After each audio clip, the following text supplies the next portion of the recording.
So we've been getting a lot of questions asked about overlanding and what we're doing on this channel. A lot of it's been from online, and you know, some of it has been, you know, people that we've met along. We've had 2 trips now. We're in post-production with both of those, and we decided that before we get those up, it's probably going to be good to go ahead and get a Q&A video done with all 4 of us sitting here, so we can answer some of these questions, and we could have a video resource that we could point people to when they ask us, hey, what are you guys doing? So the first question we have, and then we get asked a lot, is, what is overlanding? Well, overlanding in the simplest form is just vehicle-dependent travel. To me, overlanding is more getting off the beaten path and exploring in a vehicle capable for the unknown. Which could be any vehicle you want, really. I think that overlanding has a lot of different definitions, and everybody kind of has a different opinion on what exactly it is. West Coast is definitely something different than East Coast. We don't really have these vast areas that we can disappear into on the East Coast, so here in Ohio things are a little bit different. So for us, and definitely just for this season, we're just trying to find destinations throughout Ohio, trying to find maybe some off the beaten path roads, and maybe some logging trails here and there. But I think that's basically what it is for us as a group this season. And we plan on going a little bit deeper next season and going a little bit more off-road. But for this season, for us, that's what we're doing. Yeah. Overlanding in Ohio, it can be done. But overlanding to me is vehicle-dependent travel where the journey is more the focus than the destination, being the final destination of where you're going to end up. Because you're going to have multiple destinations along your route. So as long as you're focusing more on that, that's what overlanding is to me. Question number 2. Why did you choose your vehicle? I'll start. Yeah. Honestly, because it's a Jeep. I mean, to me, Jeep and Toyotas, they're probably the best overlanding vehicles, in my opinion, you could have. Just because they are very capable, and you can pretty much go anywhere you want to, within the vehicle's limits, of course. And I have, 3 kids and the boss, and I gotta pack them all into it, so that's why I'm driving the Jeep Cherokee. I don't think a Wrangler would work. Well, essentially my vehicle is a geo-tracker, although you have not seen it in the first 2 videos. No, I haven't seen that either. I make one joke. I make one joke in my little intro video about the van being my overlanding vehicle, and it's been my overlanding vehicle. But more on that in a minute. But I've always loved the geo-tracker. I've heard all the names: Wannabe Jeep, Beep Beep Barbie Jeep, the FJ 0 horsepower, the Wannabe Samurai, which hurts because it's still a Suzuki, but it hurts. Trackers and sidekicks, they offer a lot to the 4x4 world, and they do have their place. They're nimble, they're small, they're strong, they're cheap, and they're extremely light, so they're pretty much a legend in their own right. I give up a bunch of storage space, but once you see my final build, I will have just as much storage space, even though it's on the outside of the vehicle, than probably what these guys have. Yeah, I drive the 4Runner, and I wanted something that was rugged and capable with stock, but had the ability to modify. Something that is reliable to me is very important, because it also had to be a dual-purpose vehicle. It's also my main vehicle throughout the week. It's my wife's primary vehicle, and then it's my overland rigs when we go out on these adventures. Well, mine's the Avalanche, and I chose it because I already had it. And before we got into this, I was going to make a purchase for maybe about $3 grand, and maybe pick up a Jeep or something else, something that I didn't care about denting or scratching. And once I saw how bad the rust was on the Avalanche, I was just kind of like, screw it, I'll use the Avalanche. I still owe a lot of money on it. I really don't want to bang it up too bad, but for season 1, I think it'll be okay. Season 2, maybe once I sell my four-wheeler and my snowmobile, maybe I will get another rig, and that's what I'm planning on doing for next season, is maybe getting a Jeep or something else. All right. Question number 3. If I overland, do I have to have a 4-wheel drive? No. I'm going to take this. No. I've been using minivan. The terrain you will encounter will decide if you truly need a 4-wheel drive. But it also depends on your trip, your destination, how you're going to get there, and what the logistics of that trip is going to be.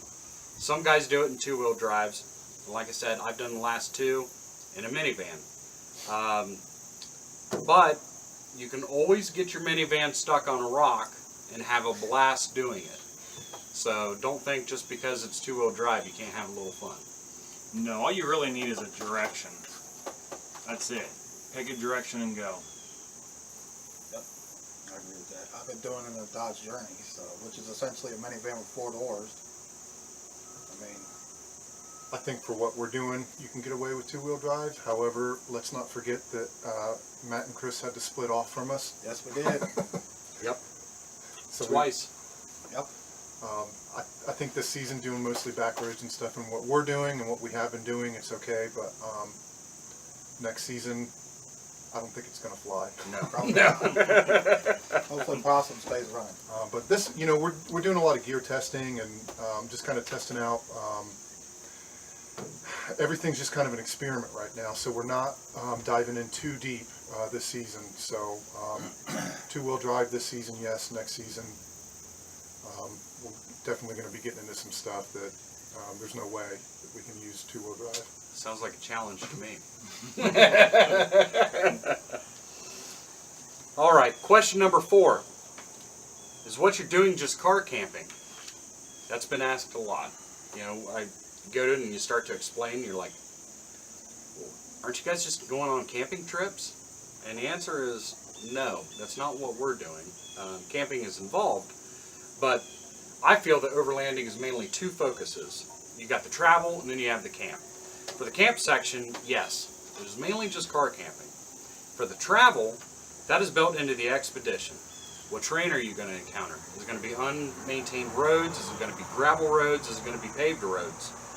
Sometimes you do have to take paved roads. Sorry. Most car camping is done where you drive paved roads and the destination is the campground that you're going to stay at. And that's where your main focus and a lot of your time is going to be spent just relaxing at camp. With us, most of our expeditions, they require little time at camp and more time on the road, with camp just being a temporary destination at day's end. Camping is it's a little bit more relaxing to go camping. When you think of just going camping or going to a campground, you basically set all your stuff up and you're there for 1 or 2 or 3 or 5 nights, however long you're going to be there, and you can get all your equipment out. You can be big and bulky, you can take a lot of stuff, but one of the things that we have to keep in mind with what we're doing, we're staying in a different place every night. There's the boss. So we have to think smaller and lighter, and we got to keep everything to where we can set up quickly. When we get there at night, 5 or 6 p.m. 6 p.m. is our deadline. We try to keep it to where we're getting to camp at 6, so we have plenty of time to relax. And then we get up in the morning, we make our breakfast, we tear everything down, and we're gone. So there's a little bit of a difference between camping and what we're doing. We have to be quicker and smoother about it. The camping aspect of it. I agree with both those points completely. Yep. All right, question 5. Question 5. What makes you different than other overlanders on YouTube? A lot of overlanders on YouTube. There's a lot of big production out there, and a lot of it's West Coast. What we're trying to do as a new group is one of the things that makes us different is, we're doing this for our families. We're trying to bring our family members with us. We all got young boys that we're trying to include on this. Makes things a lot harder logistically for us to get all of our families together, even if it's just for one weekend. It's so tough with all of our different work schedules, our families' different schedules. You know, we got boys in sports, we got wives that work. It's tough. So that's one of the things that's making us a little bit different than everybody else. Yeah. I think. Yep. Getting the kids unplugged. Yes. Yes. That and we're showing everything from the ground up. Once the videos really start rolling in, you guys are going to see what we're working with and how we're going about everything. We're a new club.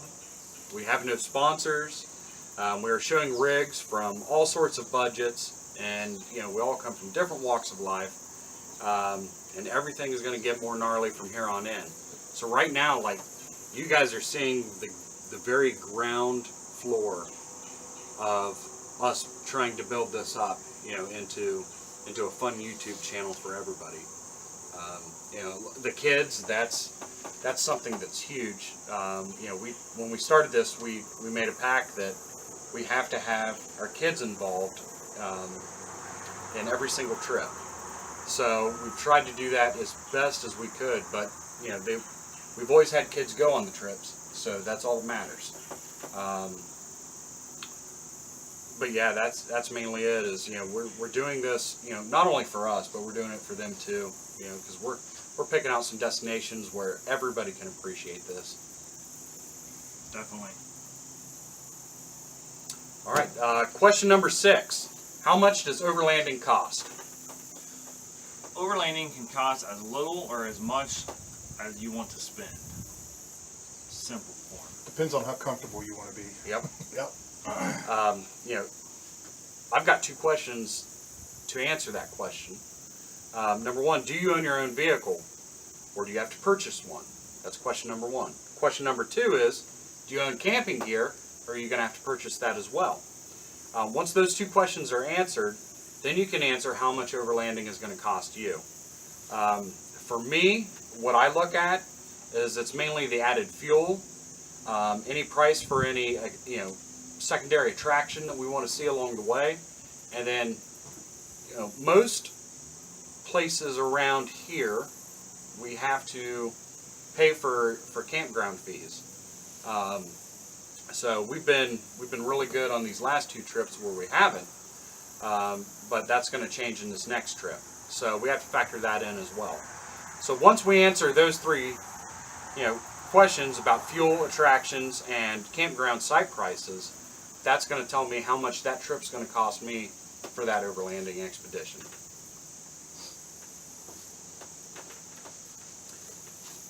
Question number 7: can you overland in Ohio?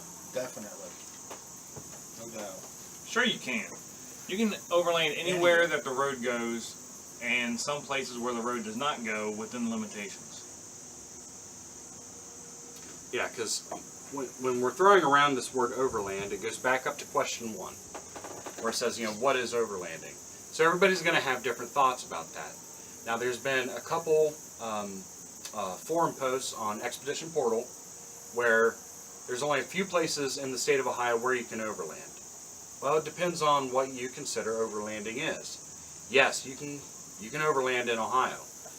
If you drop a pin on Columbus and you draw a line due south and you draw another line due east, that quadrant of the state has got extremely rough roads. There's unmaintained, there's a lot of paved. Last trip we had roads that were considered good county roads, and we had a storm come through the night before. We encountered trees down, we encountered washouts. I mean, it was rough. I got stuck on a rock. Life is good. It was about 6 inches of water crossing we had to cross over, a few different spots on one road. Big old rocks that were washed out in the middle of the road. We had a big, about 18-inch diameter tree falling down the middle of the road. And those are the things that most people don't expect to encounter in Ohio. But after a storm, you just never know. So it just makes the adventure that much more fun.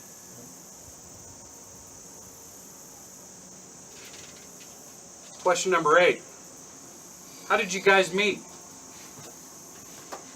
Matt and I are brothers, so I've known him since birth. I met him when I was 3. So. And then these two, Matt introduced me to Chris and Mike last year. I've been knowing Chris a little bit longer than that, going to birthday parties and stuff for Matt's kids. But I met Mike last year.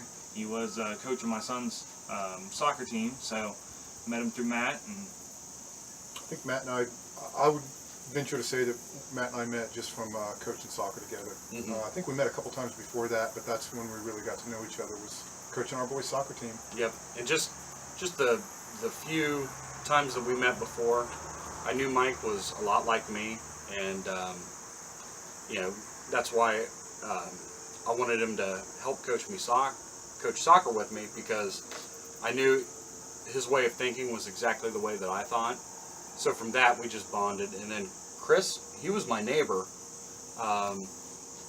and as soon as we met, my wife watched his boys, and as soon as we met, we just bonded. 6 years now.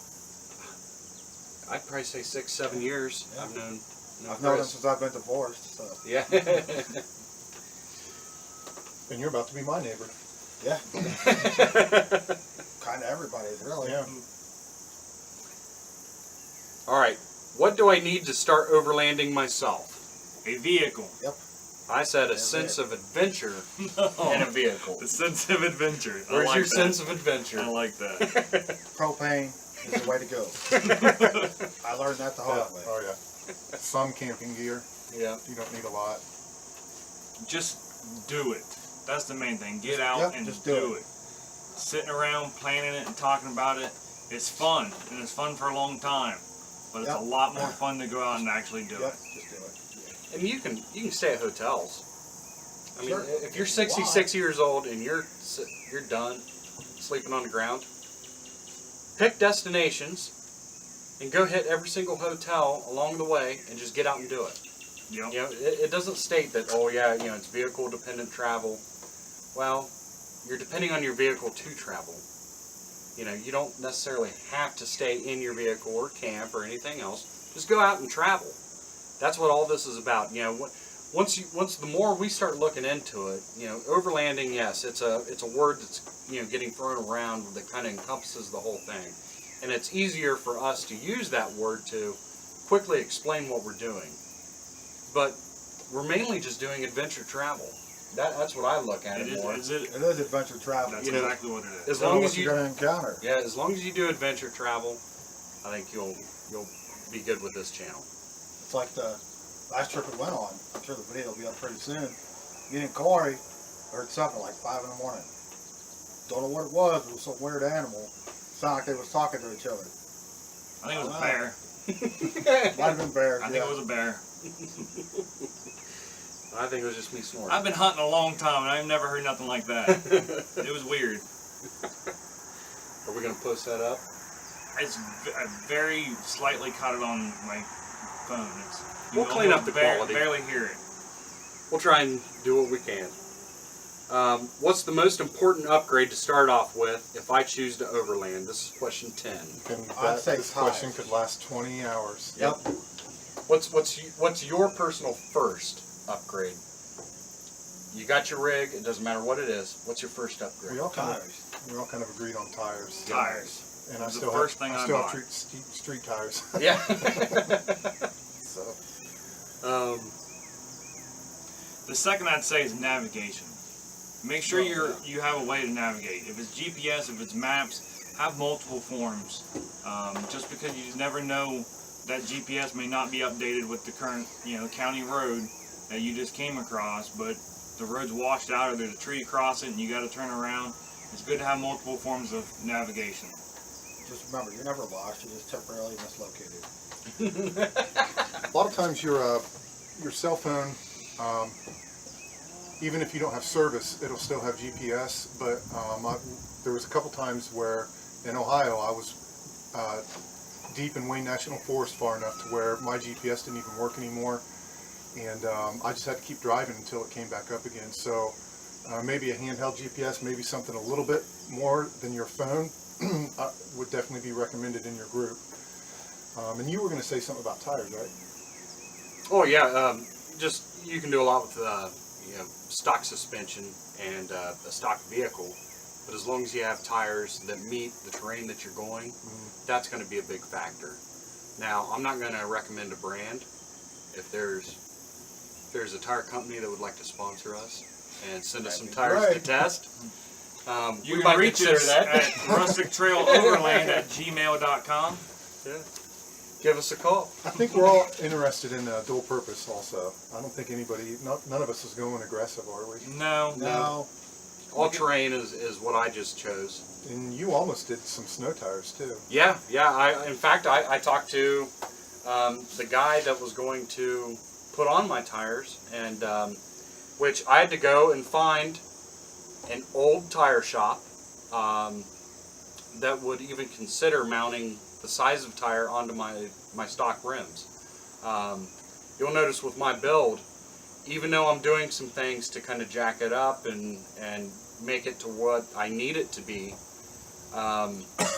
it's utilizing a lot of stock parts, and I'm using as much stock as I can in case something breaks. It's going to be easier to fix.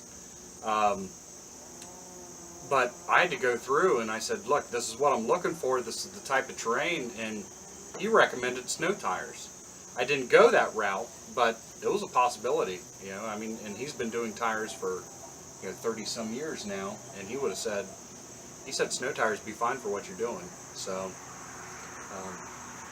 it's neat to have options and kind of explore different routes that you wouldn't have thought of, because I would have never thought of putting snow tires on just to run through mud and dirt. Question 11. What type of equipment are you guys using for your videos? Kids. Kids. A lot of the footage that we're getting and that you guys will see in the videos is taken by our kids. It's something that they enjoy doing. It gives them a job. We're trying to make sure that everybody that comes with us has something that they're contributing to. And one of the things that our boys do is they jump out. They take a lot of the video for us. Me personally, I'm just using a Canon point and shoot, and that's one that I give to my kids, and I say take pictures, take video, and my iPhone actually takes really good video. It takes better video than my Canon point and shoot. I'd like to get a GoPro. The reason I want a GoPro is because you can just hit record and it'll record for hours, and there's times where something's going to happen, and if I don't have that GoPro going, I'm going to miss it unless I'm actively recording with one of my cameras. So that's what I'm using. We've all got our selfie sticks. We've got our tripods that we can set up here and there. Just a little bit of equipment. A lot of that stuff you can find at the dollar store. It's actually been pretty cheap to pick up.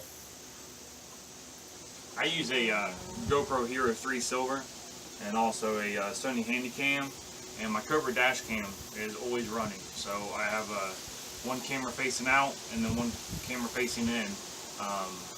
So I'll have that video to choose from. It takes a lot of work to sort through all that video, because from the time we leave until the time we reach the destination, that Cobra is running. So I have hours and hours and hours of video to go through. And it records in 3-minute loop, so I only have to watch 3 minutes at a time, then it's a new video. And then other than that, it's my cell phone, my iPhone. So that's about it.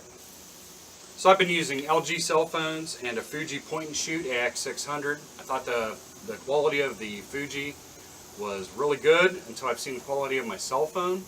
So believe it or not, I thought about actually getting another cell phone and just dedicating that as a video camera.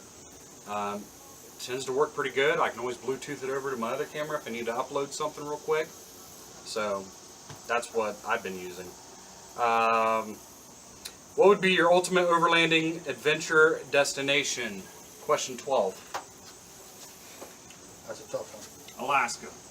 I want to drive all the way to the Arctic. Yeah, Now, he's crazy. After we do that, I may change it up, but I think that's a doable ultimate adventure destination. Man, I don't really have one. I've been following all these, can I say their names? Yeah. Been following Mountain State, been watching them here recently.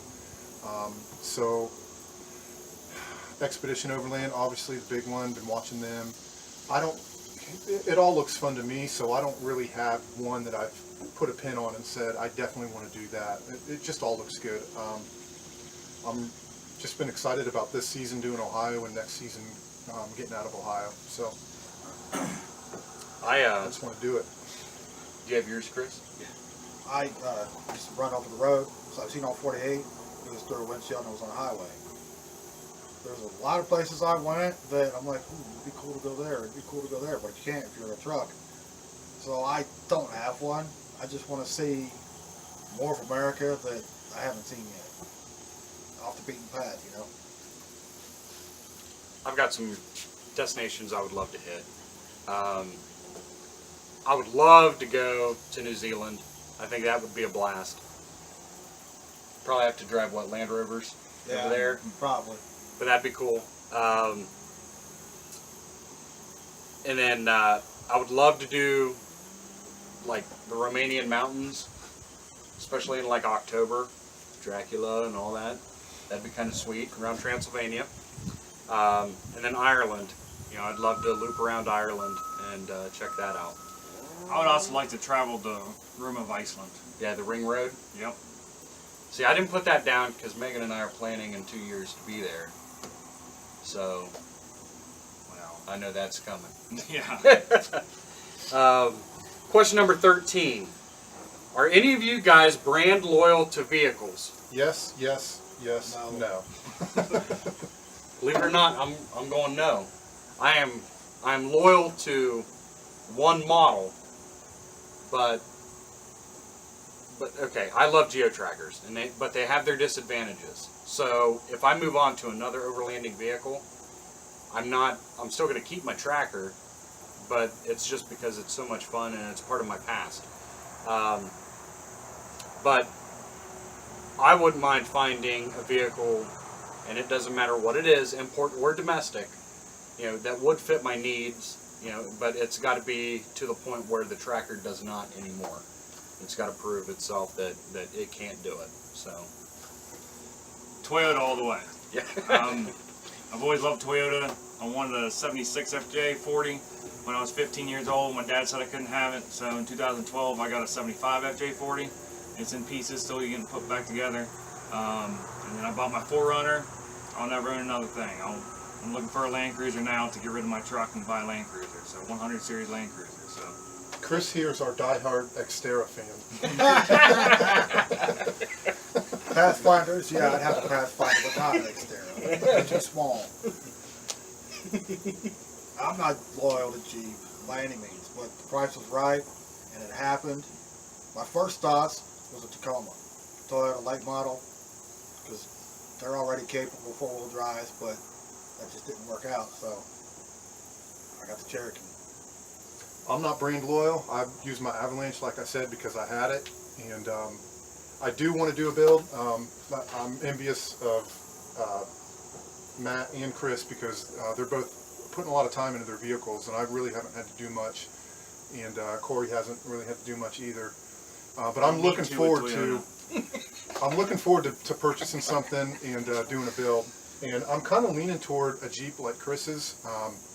The reason I like the Jeep is because you can already find them on Craigslist for about $3 grand, and they already have tires, they already have a lift, they might have a rack on top. They're a little bit beat up.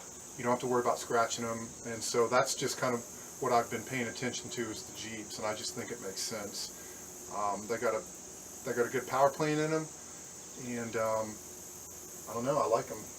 That's what I'm pushing for. The aftermarket for Jeeps is amazing too.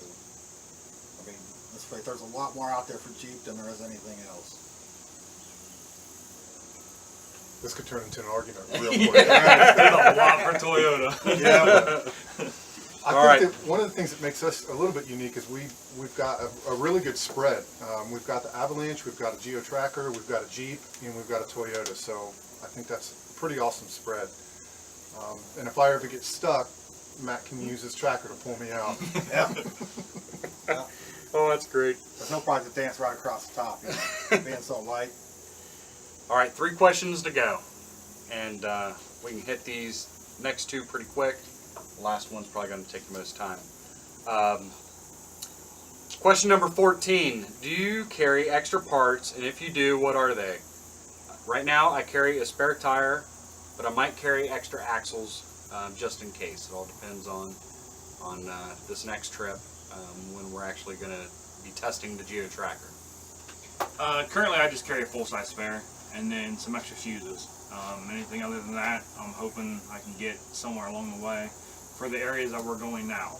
When we start heading out farther, I may change that up and start carrying some more parts.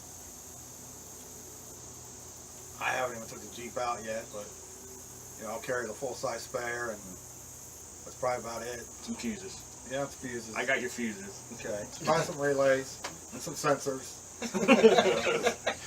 they break. Typical Jeep. Yep. What are you gonna do? I still love it. I don't carry any extra parts. I've got an extra belt and maybe a few things, but nothing that I don't normally have in there anyway. I don't really think about extra parts really because you don't know what's going to break until it actually does break. I don't think it makes a lot of sense to carry a bunch of parts for something that may or may not break. If you got a problem and you know it's going to break or something that breaks all the time, that's not something we're going to know about until we get deeper into this. One of the things we do, this isn't this question, but one of the things that we do think about a lot is spread loading our tools. We're all trying to have a different set of tools. Like the last trip I brought my Ryobi tool set that includes a Sawzall and a chainsaw, a grinder. I feel like that's pretty important. I didn't have a big enough chainsaw on the last trip. I'm definitely going to be bringing my Husqvarna next time. And then these guys have different tool sets, so that's one of the things we're trying to come together on right now is who's bringing what tools, and let's not be redundant. We don't need all three of us to bring a socket set. Only one of us needs to take a socket set. So Yeah, because last time I brought full mechanic set. I think tools are more important than parts. What parts we're going to be taking with us. And with us being a four-man team, you know, two people can go and get the guy the part, while the other two are safely, you know, have a buddy there to help them out. So that kind of helps out. Smallest towns in America got AutoZone, Napa, something, you know. Junkyards. Yep. Yep. Tow rope. Carry tow rope. That's a big Yeah, one. I carry tow strap. You know, at least if you can pull it to pavement, you can get it on, you know, on the back of a wrecker and, you know, get it to where it needs to be if it's something major. Yep.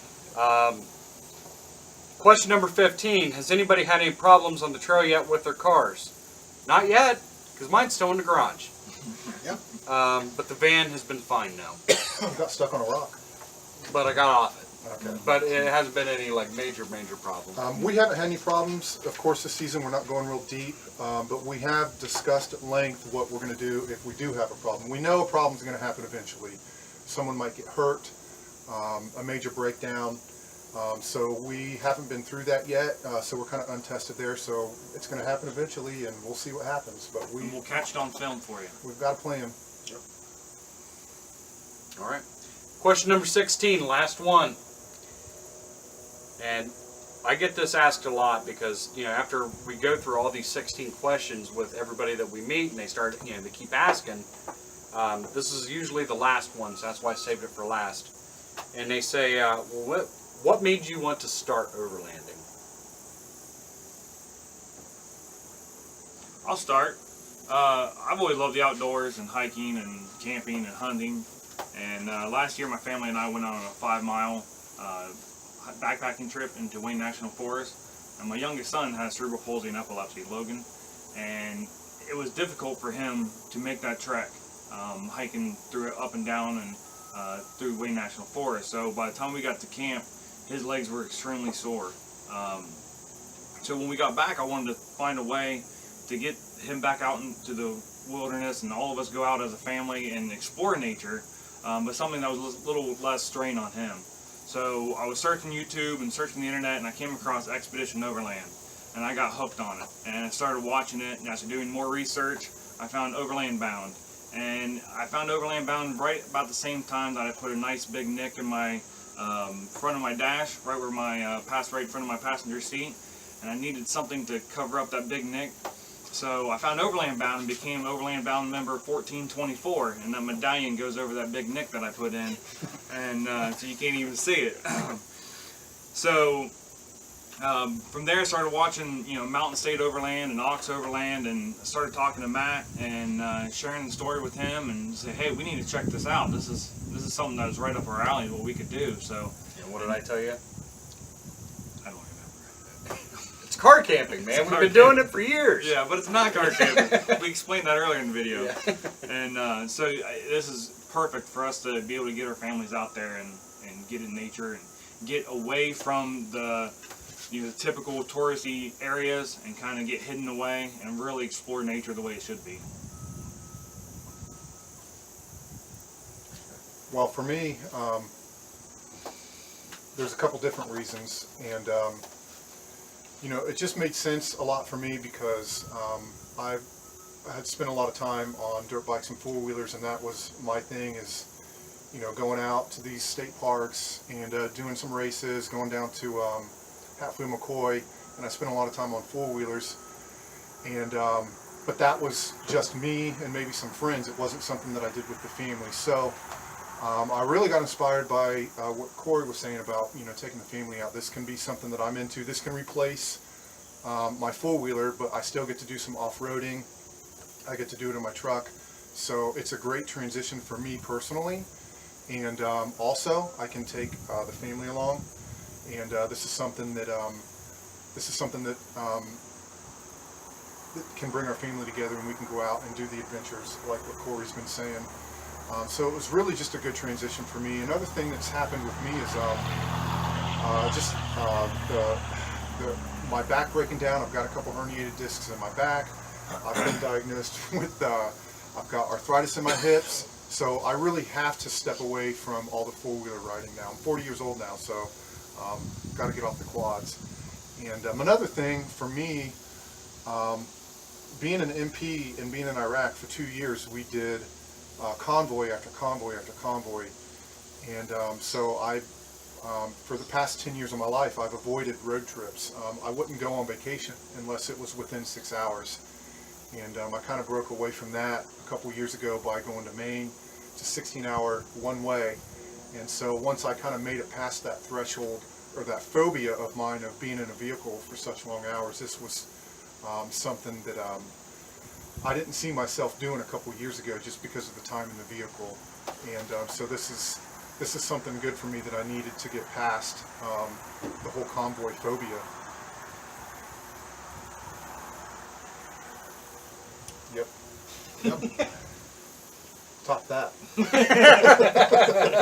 Hey, Matt says, "Boy, gee, we're gonna go overlanding." All right. Started watching overland videos. I'm like, "This is cool. So we can do this." And Here we are. it looked like fun. So, Yeah. here we are. Well, a couple things for me was being able to spend more time with the family, doing something a little bit different. Spending time with my brother and his family and my friends. It's awesome. If you guys can experience this, definitely do it. It's worth it. Last year, we were standing atop Clear Fork Gorge up in Mohegan. It's a state park here in Ohio. And it downpoured, absolutely downpoured. But it was like 95 degrees that day. Felt great. So when it downpoured, we're standing there at this overlook and we're checking it out, and it's one of the closest things you can get to like the Smoky Mountains here in Ohio. So we're looking out over the gorge and just checking out all the trees, and the sun comes out of nowhere, and all the rain that had fell, it started hitting the ground, and then when the sun came out, it started evaporating. Well, you could just watch it, and it was just these little pockets all over the forest that just kept coming up, and it was mist because of the evaporation, so it started misting up, turning into fog, and it just kept rising and rising and rising, and then it got up into the sky, and it would start coming together into clouds, and it was magical.